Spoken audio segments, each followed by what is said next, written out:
Hello everyone, very good morning. So in previous class we studied about the concepts of genetic disorders, isn't it?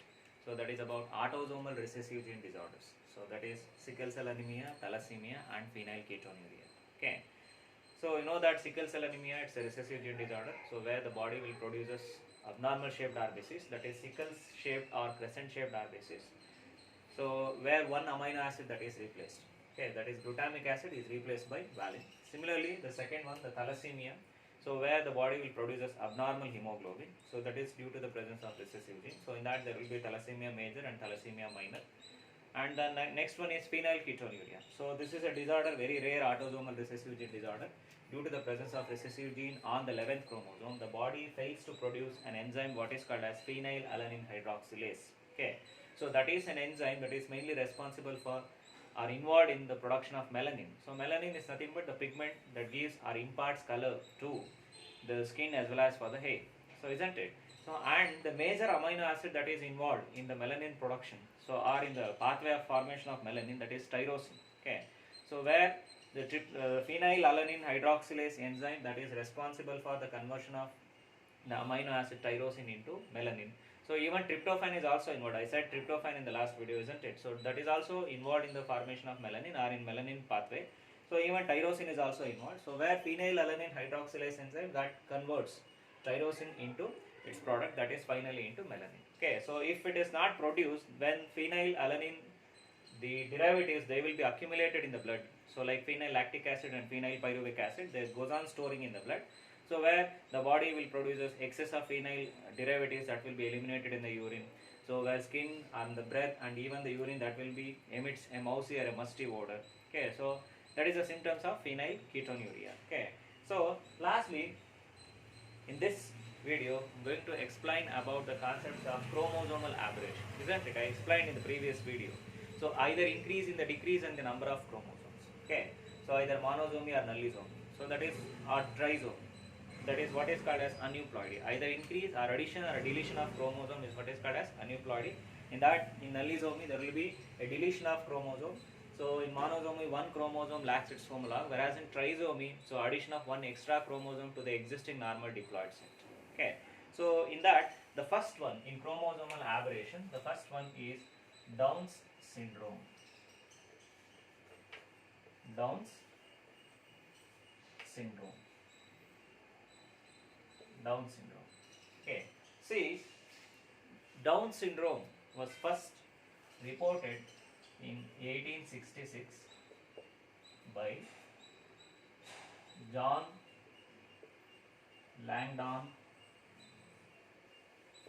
Down. Was first reported by John Langdon Down. So where this is a disorder, a chromosomal aberrations, that is mainly due to a condition what is called as trisomy. Condition what is called as trisomy. You know what is trisomy? So where to the existing diploid set one chromosome is added, isn't it? So addition of one extra chromosome to the normal diploid set, that is what is called as trisomy. So here Down syndrome is an autosomal trisomy. It is an autosomal trisomy because addition of one autosome is seen here. Okay, that is the chromosome number 21. The 21st chromosome, it is in extra copy. Usually there are two copies of 21st chromosome, or all chromosomes they were found in two copies, but in this case an addition 21st chromosome is observed. Addition of one extra autosome is observed, that is chromosome number 21. Hence Down syndrome is also known as 21st trisomy. Down syndrome is also known as 21st trisomy, or it is also known as Mongolian EDSC. It is also called as Mongolian EDSC. That is mainly because the persons who are affected with this disorder or with this syndrome, so they resemble the race of Mongolian. Okay, it means their facial features. It resembles the race of Mongolian. So hence Down syndrome is also known as Mongolian EDSC. So then it is also called as 21st trisomy. That is mainly because of addition of one 21st chromosome, extra 21st chromosome. Hence it is called as 21st trisomy. It is mainly named as Down syndrome because it was first discovered by John Langdon Down, okay, who first reported this syndrome, hence it is named as Down syndrome. So this is an autosomal trisomy. Okay, see the possibilities of occurrence means ಎಷ್ಟು chances ಇರುತ್ತೆ occurrence ಅಲ್ಲಿ ಅಂತ. So for every 600 to 800 live births, one case for every 600 to 800 live birth. Possibilities are one case for every 600 to 800 live births. ಅಂದ್ರೆ ಪ್ರತಿ 600 ಇಂದ 800 live births ಅಲ್ಲಿ there will be a chances of one case of Down syndrome. Okay, so that is mainly usually the fetuses that develops with the Down syndrome, that usually sometimes abortions will take place. They usually abort. They tend to abort. Okay, even though if the birth takes place, so then for every 600 to 800 live births there will be one Down syndrome is reported. It is one of the frequent disorder. Okay, so what is the main cause for this disease? Then the next thing is cause. What are the causes for this disorder? The main cause for any chromosomal disorder, usually either increase and decrease in the number of chromosomes, that is usually due to non-disjunction of chromosomes. Non-disjunction of chromosomes. It means chromosomes, they fail to separate. You know that during anaphase, the chromosomes will move apart, isn't it? So usually during the formation of gametes, especially in meiosis 1, during anaphase, the chromosomes they usually get separate. They move to opposite poles, isn't it? You just remember where the spindle fibers are produced and chromosomes are pulling apart towards opposite poles in anaphase, isn't it? So usually in anaphase of meiosis 1, the chromosomes they fail to separate. In such conditions, one of the daughter cell receives an extra chromosome and the another daughter cell receives a lack of chromosome. One chromosome will be lacked in another daughter cell, and the other daughter, suppose if the chromosome cells are separating like this during meiosis 1, one cell receives an extra copy of the chromosome and another cell with a lack of one chromosome. Okay, so one side ಏನಾಗುತ್ತೆ, ಒಂದು chromosome ಜಾಸ್ತಿ ಆಗುತ್ತೆ, ಇನ್ನೊಂದು side ಇನ್ನೊಂದು chromosome ಕಮ್ಮಿ ಆಗುತ್ತೆ. ಯಾವಾಗ if they fails to separate, that is what is called as non-disjunction. Mainly the reason or the causes for this one is the non-disjunction of chromosome during meiosis 1. 70% of the non-disjunctions will take place at meiosis 1 and usually 30% of the non-disjunction at the meiosis 2. So you know that meiosis 1 results in the separation of the chromosome, whereas in meiosis 2 chromatids get separated. So here the main cause is this one, that is non-disjunction of chromosomes in meiosis 1. Okay, so that is the main cause. So then what are the symptoms of the Down syndrome? So these are very important questions frequently asked in the examination. Write the symptoms of Down syndrome or Turner syndrome or Klinefelter syndrome, and similarly mention the chromosomal complement for this Down syndrome or Turner syndrome, or even for the Klinefelter syndrome. See the major symptoms that can be seen here in Down syndrome: short stature. The persons are short stature, whether it is female or male. Okay, short stature. Then swollen lips, especially the lower lips. Swollen lips, the lower lips usually. Then open mouth and protruding tongue.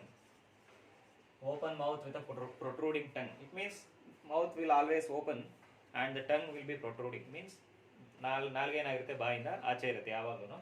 Lower lips usually that is swollen. Okay. So folded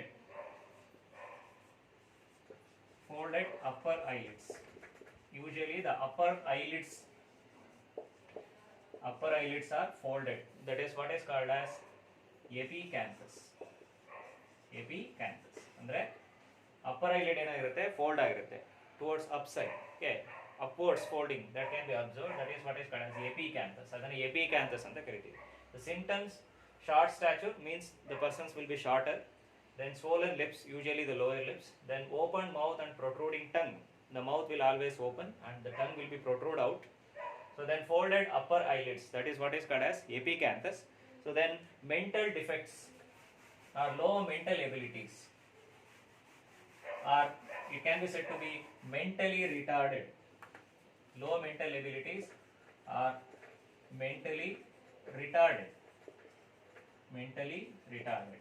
Mentally retarded. Okay. So, and also the heart defects. Heart defects. Heart defects. So, this is also another symptom of Down syndrome, heart defects. Similarly, swollen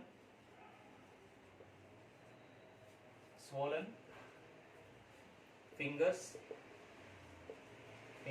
and toes. Swollen fingers and toes. Or swollen is nothing but stubby. Stubby means the fingers as well as the toes, they were short and they are swollen. That is what is called as stubby. Stubby fingers and toes. And they are partly or distantly placed or widely spaced. Means the gap between them will be large. Widely spaced. The gap between the fingers as well as the toes, that will be larger. Okay, so means the fingers will be shorter and they will be swollen. That is what is called as stubby fingers and widely spaced there. Okay, so then heart defects can be seen. Mentally they are retarded. So these are the symptoms of Down syndrome, like short stature, protruded tongue, open mouth, epicanthus means the eyelids they fold up. Okay, so then heart defects, mentally retarded. So then the stubby fingers as well as stubby toes. Okay, so these are the symptoms of the Down syndrome. Okay, and the next one is Turner's syndrome. The next genetic disorder is Turner's syndrome. See, Turner's syndrome. This is Turner's syndrome. This is an allosomal disorder. It means the disease, because it was named Turner syndrome, it was discovered by Dr. Turner, okay, in 1938. Discovered by Dr. Turner in 1938. So usually it is affected in females. The disorder is affected in females. It is seen in females. Mainly caused by due to the lack of one. You know that females are having chromosomes XX. Okay. So, but in this condition, where an X chromosome that lacks its homologue, so where it is represented as XO or X0. Here, one X chromosome will be absent. In this condition, one X chromosome is absent. So, hence it is represented as XO or X0. Okay. So, where an X chromosome lacks its homologue.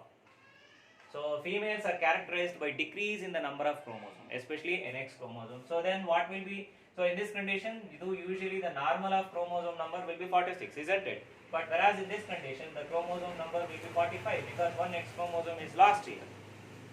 So, this takes place at the chances of occurrence, that is 1 in every 2000 to 2500 live birth. 1 in every 2000 to 2500 live birth. And nearly 800 cases that will be reported every year, are new cases reported every year. Okay, so the chances, the main cause again here also the non-disjunction of chromosomes during meiosis.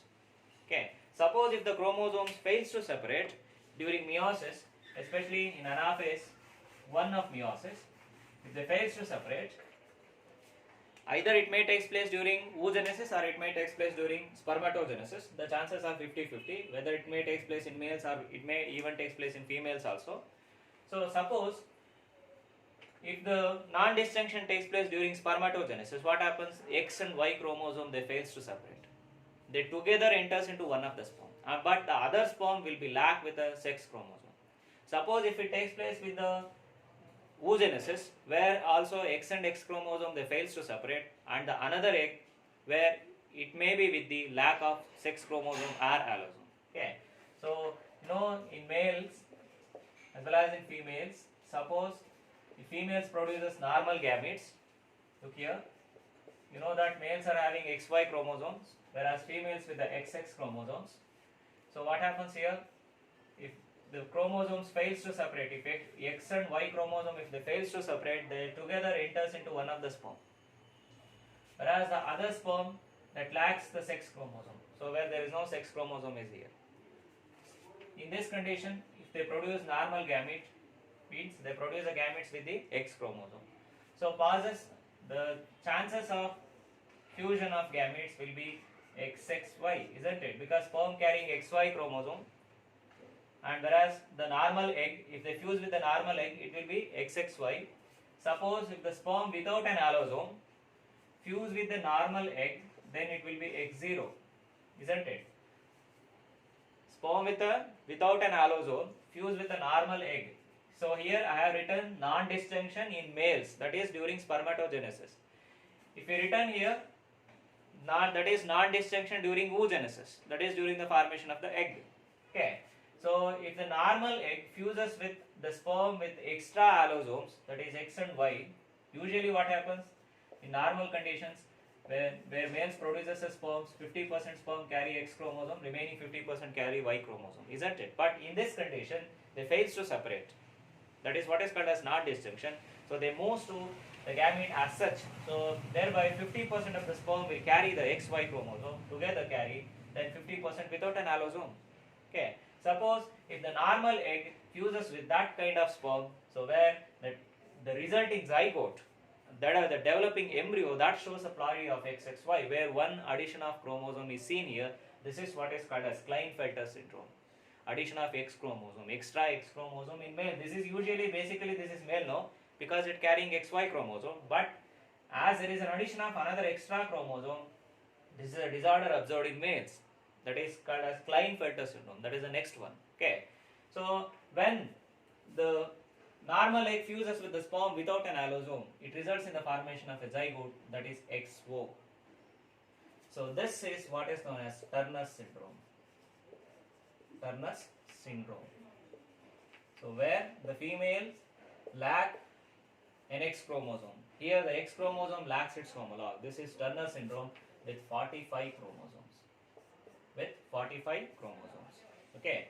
And this is Klinefelter syndrome with 47 chromosomes, isn't it? One chromosome is extra here. Here one chromosome is absent here. This is a trisomy, allosomal trisomy. You remember Klinefelter syndrome is an allosomal trisomy. Down syndrome is an autosomal trisomy. So here this is an allosomal trisomy, and this is what is called as monosomy. So where one X chromosome lacks its homologue. So hence this is a Turner syndrome with a 45 chromosomes. So usually here females are affected in this one. So here males are affected in Klinefelter syndrome. Suppose if the non-disjunction takes place here, means 50% of the XX chromosome will move into the same gamete and the another gamete without a chromosome. Again the same thing will take place. So here the X and Y normal sperms are produced. What happens here? So XX, the gametes if they are carrying, if this fuse together, it will be XXY, the chances. Okay. They fuse with the X0, isn't it? So X0 means this is the Turner syndrome and this one is the Klinefelter syndrome, XXY. Okay. So then what are the symptoms for this one? The major reason is non-disjunction. Then the symptoms of Turner syndrome. So I said this is affected in females. So such females with the Turner syndrome, usually they are sterile. Females with the Turner syndrome, usually they are sterile. They are sterile. They are unable to produce the gametes. Unable to produce gametes. Okay. So then they have webbed neck. They have webbed neck. Then broad shield-like chest. Broad shield-like chest. Okay. Then underdeveloped ovaries. Underdeveloped ovaries. Please concentrate on the characters or the symptoms of the disorders. Do not mix it. Okay. So underdeveloped ovaries, then underdeveloped breast. Underdeveloped because of lack of female sex hormones, because one X chromosome is absent here. So then underdeveloped breast. Okay. Then poor secondary sexual characters. Poor, very poor secondary sexual characters. Poor secondary sexual characters. Okay. So these are the major symptoms. And mental defects. Okay. So one is the females will be sterile, then they usually do not produce the gametes, then webbed neck is observed, then broad shield-like chest will be very broad and it will be shield-like, underdeveloped ovaries, then underdeveloped breast, poorly developed secondary sexual characters, then underarm hairs are absent, then pubic hairs will be absent, okay, low concentration of sex hormones were observed. So there are also the underarm hairs, absence of underarm hairs, absence of pubic hairs, low developed and underdeveloped sexual hormones. Okay, so there are also the symptoms of Turner's syndrome. So what is the chromosomal complement here? So normal autosomes will be there, that is 44A autosomes plus X0, isn't it? So these are the allosomes. Usually what happens? 44 autosomes will be there and normal allosomes will be there. This is a normal condition, isn't it? So where with the 46 chromosome. So this is normal one, but this is the chromosomal complement for Turner syndrome. 44A plus X0. So where it becomes 45. It becomes 45. This is the chromosomal complement for Turner syndrome. Okay. So what happens in Down syndrome? So you just observe 44A. This is the number of autosomes plus either XX or XY plus there is an addition of 21st chromosome. Addition of 21st chromosome. 44A plus XX or XY means male or female. Then addition of one extra 21st chromosome. Then the number of chromosomes will becomes 47, isn't it? And write again. 44 normal number of autosomes plus XX or XY plus 21st chromosome added here in case of Down syndrome. I am telling about Down syndrome. 21st chromosome is added here, then the number of chromosomes will be 47. Number of chromosomes will be 47 because of addition of one extra 21st chromosome. So what is the chromosomal complement of Turner syndrome? This is very important. It is asked for 3 marks. Okay, 44 autosomes plus X0 because one X chromosome is absent here. So then the number of chromosomes will be 45. It will be 45. So similarly for Klinefelter syndrome, 44 autosomes normal plus XXY, addition of extra X chromosome. So then the number of chromosomes will be 47. In Down syndrome also the number of chromosomes will be 47. In Klinefelter syndrome also number of chromosomes will be 47. But what is the difference between them? In Down syndrome, addition of an autosome is seen. One extra autosome is present, that is 21st chromosome. Whereas in Klinefelter syndrome, addition of an allosome, that is an X chromosome is added. That is again the number will become 47. Okay. So this is about the symptoms of Turner syndrome. And the next one, last one is Klinefelter's syndrome. Klinefelter's syndrome. Klinefelter syndrome. See, in Klinefelter syndrome, it was first discovered by Dr. Klinefelter. Okay, in 1942, he described this disease, and this is usually affected in males. This is usually caused in males because an addition of extra X chromosome in males. Okay, so one case is observed for every 800 live birth. One case is observed for every 800 live birth. Okay, or even sometimes it may be for 1000 also. Okay, so in this condition, males are affected mainly. So the main reason here also the non-disjunction of chromosome during anaphase of meiosis, especially meiosis 1. Okay, so then what are the symptoms here? Symptoms of Klinefelter syndrome. So here usually males are sterile. So in this condition, males are sterile. So where in Turner syndrome females are sterile, here males are sterile. Okay, so where they show underdeveloped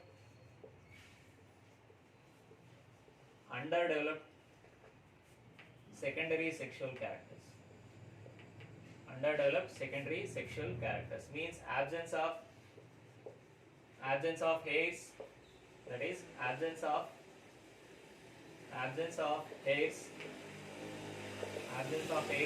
in pubic region, as well as in the chest, absence of hairs in the chest, and even in underarms, Okay, so absence of hairs in pubic region, chest, are even in underarms, and underdeveloped testicles. Underdeveloped testicles. Okay, then development of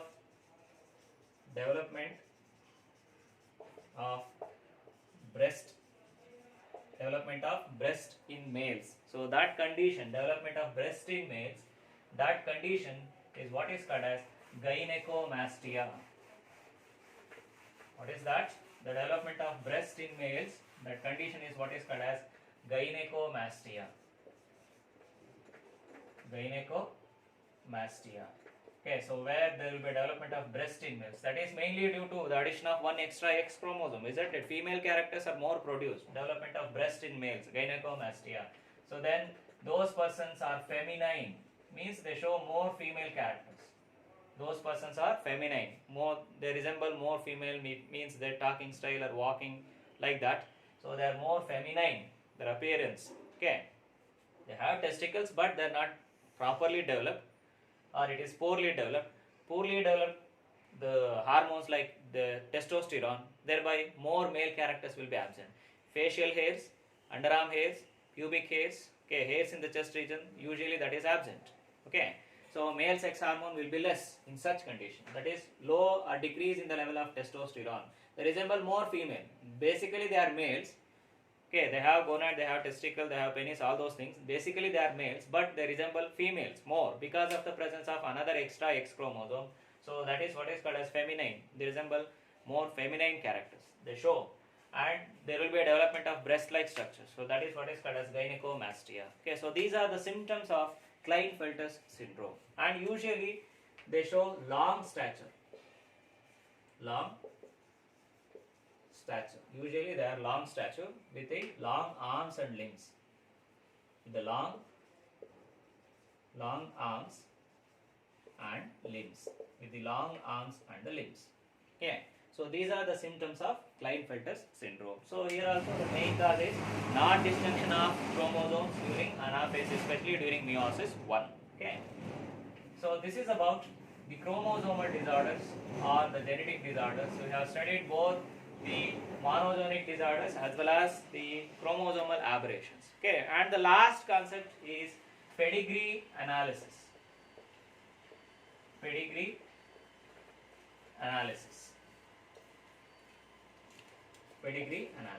See, this pedigree analysis is nothing but it is construction of a family tree. It means the pedigree analysis is nothing but recording of transfer of traits in the families, or recording of transfer of characters in the families, where mainly the characters, you know that the characters are inherited from parents to progeny, isn't it? So maybe parents or grandparents or foreparents, whatever it may be. So pedigree analysis is nothing but it is a recording of transfer of traits in a family. Okay, one family nalli traits yav tara transfer means nothing but the characters, how the characters get transferred. So that recording is what is called as pedigree analysis. Recording of traits or transfer of characters that in a family, that is what is called as pedigree analysis. Okay, so this is mainly due to how the characters are, to check how the characters are transferred, like skin color or eye color, or even to find out the genetic disorders, mainly to find out the genetic disorders, how the genetic disorders will transfer, how, if suppose if it is a recessive gene disorder, how it is transferred, in what families it is transferred, whether it is transferred from the mother or the father or from the grandfather or the grandmother, or it may be relative. Okay, so to find out that, the genetist will construct a chart, that is what is called as a pedigree analysis, the recording of transfer of traits in a family, that is called as pedigree analysis. Okay, so this was mainly studied under human genetics. Because here we concentrate only on, especially on human beings, the transfer of or inheritance of traits in human beings. Okay, so in human genetics, mainly the disorders, the genetic disorders that are mainly inborn and incurable, isn't it? So they are inborn because it came from the birth itself. They are inborn and incurable. They can't be cured. Okay, inborn and incurable errors that mainly due to the disturbances or alterations in the metabolic or biochemical pathways in the body. ಅಂದರೆ ಬಾಡಿನಲ್ಲಿ ನಡೀತಾ ಇರೋಂಥ metabolic activities ಅಥವಾ biochemical pathways disturbances ಆದರೆ means change ಆದರೆ alter ಆದರೆ ಅವಾಗ that is inborn and incurable. That was shed by sir Archibald Gerard.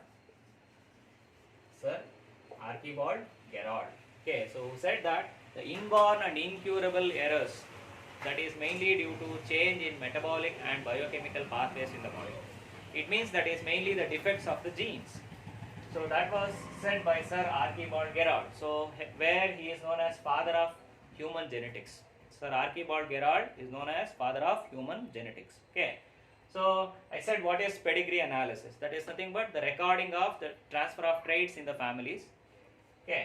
See here, in pedigree analysis, we are using the definite symbols to represent males and females and mating between male and female and the children and the deceased. Okay, all those things we are mentioning here. So with the use of the symbols. Okay. See, the squares usually represents males. We use the squares that represents the males. Okay. So then the circle, this represents female. Circles will represent females. Okay. Then the square and the circle is joined by a line. The square and the circle, if it is joined by a line, that indicates mating between male and female. That indicates mating between male and female. Circle and the square, if they are joined by means of a line, that indicates the mating. Okay. Suppose the square is joined with a double line. It is joined with the double line. This indicates consanguineous. It means the marriage between the very close relatives. Okay, the mating between the very close relatives. Okay, so that indicates with the double line. Okay, sometimes the marriages will happen with the very close relatives. Okay, so where it indicates with the double line. Okay, so where the square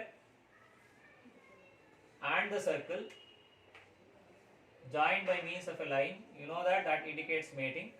And if we draw another line, vertical line, that shows the next generation, that is the offspring, that is nothing but the children. Okay, so these are the parents, these are nothing but the parents. Okay, and this is nothing but the children. This is nothing but the children. Okay, so the square and the circle joined by a line indicates mating. Okay, so the lower line, this will indicates the next generation, that is the F1 generation, that is nothing but the children generation. Okay, so square represents males, circles will represent the females. Okay, so this indicates the line, joining line, that indicates the mating. The double line between male and female, that indicates the marriage between the very close relatives. So the lower line, if the male and female, if they are connected together, and the lower line, that indicates the children. Okay, so then the affected one means the genetically affected one, or with the genetic disorders. So where a male, suppose the square or the circle, if it is shaded or it is filled with the lines, so this is nothing but the affected, means affected by the genetic disorder, affected by the disease. These are said to be affected male and affected female, or it can be shaded even. Okay, so sometimes if it is like this, female but half affected agide, so this is partly affected, or this is a carrier, this indicates the carrier. They do not show the disease, but that indicates the carrier. Okay, because half is not there. So sometimes if it is written like this, the circle or the square, if we draw a line like this, if we draw a line like this, that indicates deceased. Deceased, not deceased. Deceased is different. Disease under Kyle. Okay, it is deceased. Means they have already gone. They died. Okay, so if we draw a line like this, that indicates deceased. Okay, so by using these symbols, okay, we can, or any genetist, they will construct a tree. That is what is called as family tree. Means by using these symbols, they will identify the transfer of characters or the pattern of inheritance of the genetic disorders or the traits in the families. So thereby they construct a family tree. Okay, so it is helpful or easier to identify the transfer of patterns or transfer of traits in the families. Okay, so there are many pedigree charts that is given in your practical syllabus. Okay, and some of the examples are given in the textbooks and even in the manuals. Okay, so you can go through that one by using the symbols like male and female symbols. Like these symbols will be very much helpful. By using the symbols, the pedigree chart will be created. Okay, so thereby it completes the chapter Principles of Inheritance, a very major one for 10 marks in the examination. So many questions will be asked repeatedly on this one. Okay, so in the next class I will take the different chapter. Okay, either in the same unit or in the different unit. Like the next chapter will be molecular basis of inheritance in this one. Okay, so I will go with that one. Okay, thank you.